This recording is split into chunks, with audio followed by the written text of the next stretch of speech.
India वालों, हमारा सामान एयरपोर्ट पर पहुंचा तो हमारी फौत की हो कि हमारा जाना बहुत जरूरी है। तो पाकिस्तान की टीम के आप कुछ यही अल्फाज हैं, जो बच्चा कुछ सामान पड़ा है उसे उठाकर आप वापस ये लांतियों वाली शक्ल बनाकर अपने मुल्क में आएंगे, और जब इधर आएंगे तो हम इनके लिए एक बड़ी ट्रॉफी तैयार करके बैठे हुए हैं, जो इनको पेश करेंगे, जो कि कराची एयरपोर्ट पर और इस्लामाबाद एयरपोर्ट पर इनको जो है ना पेश करेंगे। तो आइए जरा इनका आज इस्तकबाल करते हैं। ये वो वक्त, ये वो बगैरत है, बाबर आजम की खुद गर्जी, बाबर आजम का एटीट्यूड उनसे लेट हुआ है, जिसकी वजह से आज हमें इंडिया में भी जलील और रुसवा होना पड़ा है।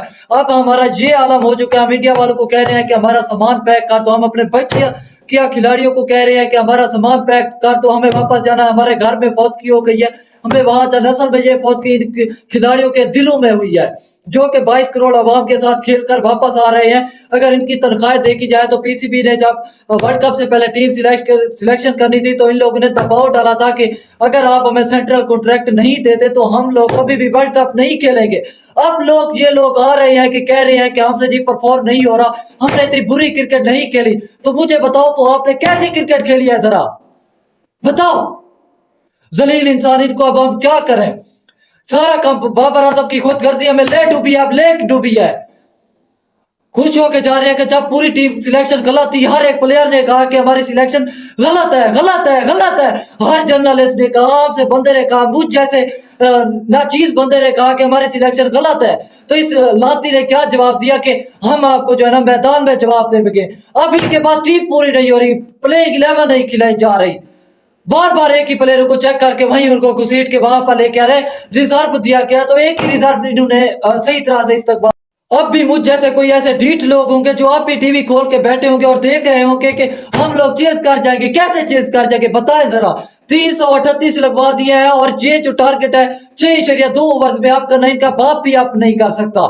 ये अगर ये 4 मैचेस क्लोज मैचेस ना हारते तो आज हमें ये मुंह ना देखना पड़ता। सबसे बैड जो है ना कैप्टनसी देखने को मिली है, बैड सिलेक्शन देखने को मिली है, सिफारशी खिलाड़ियों को शामिल किया गया। अब इन लांतियों बगैरतों को क्या कहें। अब वापस आए कि आप जनाब कह रहे हैं कि हमें जो है ना मुझ पर जो है कैप्टनसी का कोई प्रेशर नहीं है। इस लांती को बड़े इवेंट में इससे परफॉर्म नहीं हो पा रहा, पीछे से देख रहे सीरीज में आ जाते हैं, सेंचुरियां धार देते हैं। अब इस लांती से खुद से जो परफॉर्म नहीं हो रहा, ये कैप्टनसी खाक करेगा।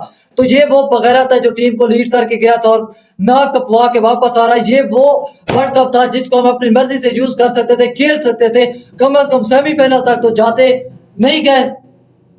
अब पूरी आवाम जो है ना मुझ पर तनकीद करेगी, इन पर तनकीद, जरा इन पर तनकीद तो करे। 45 लाख इनकी पर मंथ जो है ना इनकी इनकम है, इनकी सैलरी है, इनको हम सर पे बिठा के बैठे, एक ही इवेंट में परफॉर्म नहीं कर। नवाज शादाब इनको देखे, इनको लेके गए हैं, उसके अलावा हारिस रऊफ को हम क्या करेंगे? इनकी टीम में प्लानिंग हो रही थी, इनको पता ही नहीं है। इनकी टीम में टोलियां बन गई थी, इनको पता ही नहीं है। अब ये बगैरत मुंह उठा के वापस आएंगे, सामान पैक करके जल्दी जल्दी से मुंह छुपाकर चेस्टर पहनकर वापस आएंगे। फिर भी चाहे आप जितना भी मुंह छुपा के चेस्टर पहन के हमने आपके लिए जूतियों का आहार तकसीम कर रखा है, वो भी लोग आपको पहनाएंगे और खोते पर बिठा के आपको अपने घर लेके जाएंगे, तब आपकी इज्जत बनेगी। नहीं होती तो अगर बाबर आजम में थोड़ी सी भी इज्जत है तो वापस आके अपनी कैप्टनसी छोड़ के वापस चला जाए। इन लातियों के लिए कोई अल्फाज नहीं है, जितनी भी इन पर तनकीद करे कम है। तो इनको बाद में हम देखेंगे, अभी छोड़े यार इस चीज।